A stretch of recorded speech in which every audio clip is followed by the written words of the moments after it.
Okay, it's what's been planned for this week has maybe changed a couple times, and I don't know, maybe you had looked on Plan Book since last night. It's changed since this morning, but in any regards, I can not that I can think of. There's probably a lot of terms I could think about DNA replication, just random terms. Anything that has to do with DNA. What's one? Okay, well, yeah, all that involves DNA, but you're being too specific.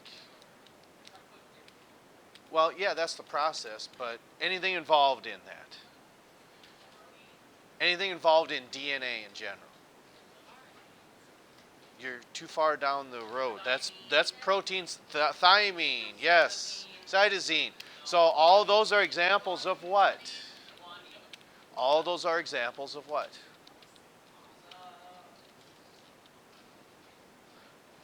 All those are cytosine, guanine, adenine, thymine. Those are all individual what? No, it's all of them together that make up proteins. Well, they're held together by a specific type of bonds. Hydrogen bonds, that's right. What are some other terms?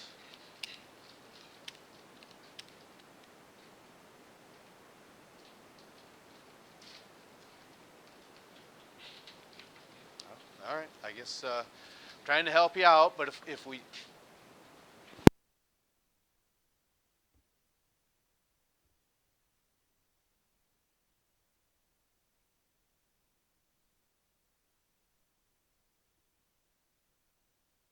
well, it's a new quarter, so it's time to move forward.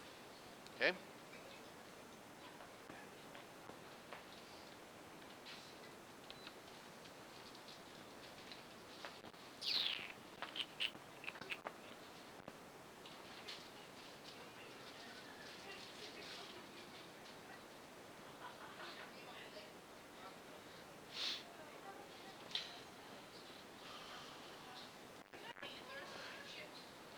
I guess, and maybe it's unfair asking that question. I guess maybe things like hydrogen bonds, DNA helicase, nucleotides, like you just gave, a double helix. What else could we say? DNA polymerase. I think we said the helicase enzyme.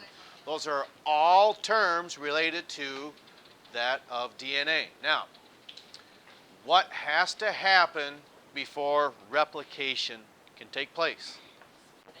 Okay, so how does DNA get split? Okay, so yes, it's an enzyme, but which one?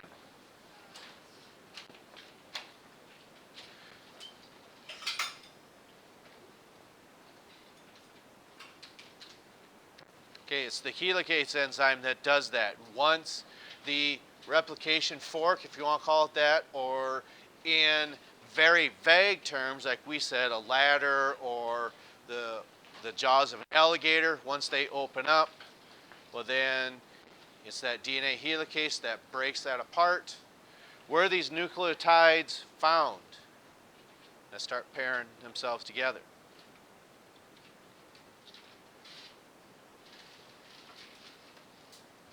Okay, well, they're found floating freely in the nucleus. Okay, I'd like to think this is not the first time that we'd seen this. Maybe yes, maybe no. Okay, and what we see happening here, just throw me a bone here. What did we talk about on Friday? What is it that's true about the sideline in our football games? It's like the nucleus. Why is that? You're right. Why is that correct? Because that's the information that's needed for the progression of, I don't know if you want to call it the offense or for the, the play to go on or to continue. Okay? So, I think we've talked about this as well, correct? Okay? And we've talked about this, correct? No, we haven't. Translation, we have not. We've only talked about this. Okay, so Another example, or two examples that we had given in feudal times or medieval times. Who was a person that could read or write in the feudal system? A scribe. So when we're talking about a scribe, that's an individual that can read and write. Okay? So in this process, this messenger RNA, what is it reading like a scribe would do? What are the directions? It's reading the DNA. Okay? Then it's writing the information down, not reading it, but it's writing this information down that then again comes from the DNA.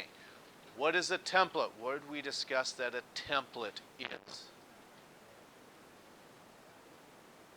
Yeah, you could call it a guide, sure.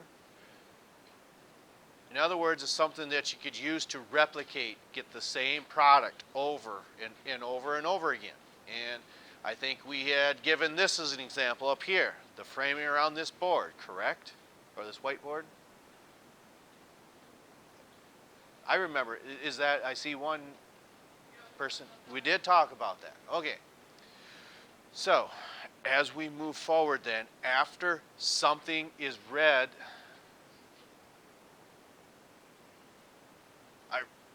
we keep looking back. Are we okay? All right. Okay. So after this information has been read, okay, you could say it's in Spanish or it's in some other language. Once it's been read, then it has to be translated. And that is the process of this. Translation. It's taken the information and placing it in the proper order. Now, again, we will try to make sense of this during the course of your offense or your football game. Okay?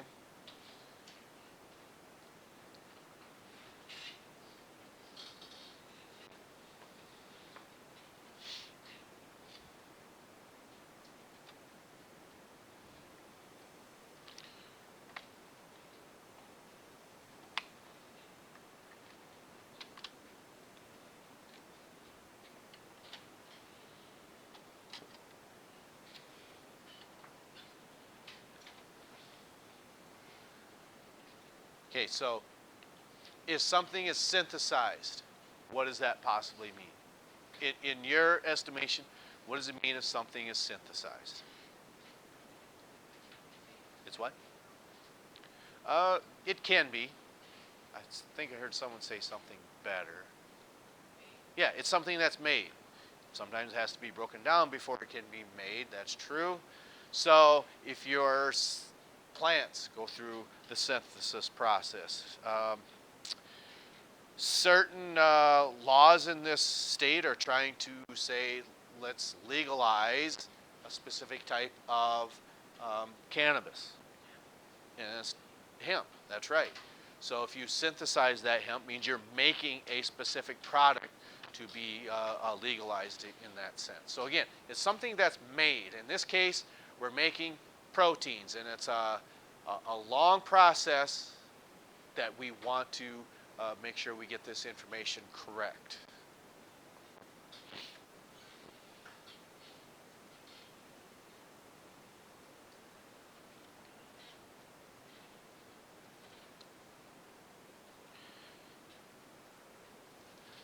Okay, does everyone have this information that wants it? Yes? No? Yes. Okay. So what we want to do is continue with this process here. So, in other words,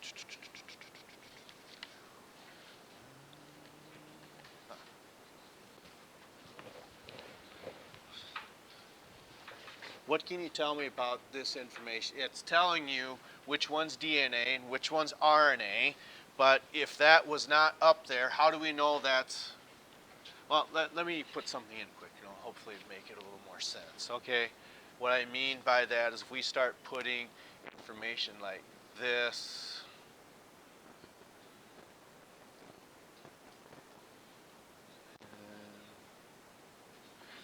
okay, so what we mean by this, for a couple reasons. Why do we know that this is DNA other than telling you that it's DNA? There's two things. Okay, so on RNA, uracil's here instead of thymine. Notice that in DNA, if we have adenine, it's bonding to thymine. But RNA, that thymine gets replaced by uracil. Okay, that's probably the easiest aspect that would maybe stick out in your minds. What type of strand is DNA? If you have two, one on each side, that's a what helix? It's a double helix where RNA is not double-stranded, but it's rather what? Single strand. That's right. Okay? So, that's going to be important for what we call the assembly of proteins, because what happens, again, okay, DNA, that's the directions, either Coach Williamson or Coach Mertz. This is the information that's needed for, I don't know, you could say each individual play. Then, in the nucleus here, this messenger RNA, okay, or the scribe, the transcriber, if you want to call it that, or which player in particular have we talked about? Probably your quarterback, okay? So that is him right here. So he's getting his information from that of the coaches then. So eventually what this is going to do is this is going to leave the nucleus and head to the ribosome. And once it's there, it's going to start to assemble these proteins in a specific order. And that's how proteins are made. Okay? And in that process, this is called transcription. And then once we get to the ribosome, it's called translation. Okay? So we're going to come back to this in just a moment. I want to try something new. So just go ahead and take a look at this for just a couple of moments. You have to stop this, and we'll record it again here in just a couple of minutes.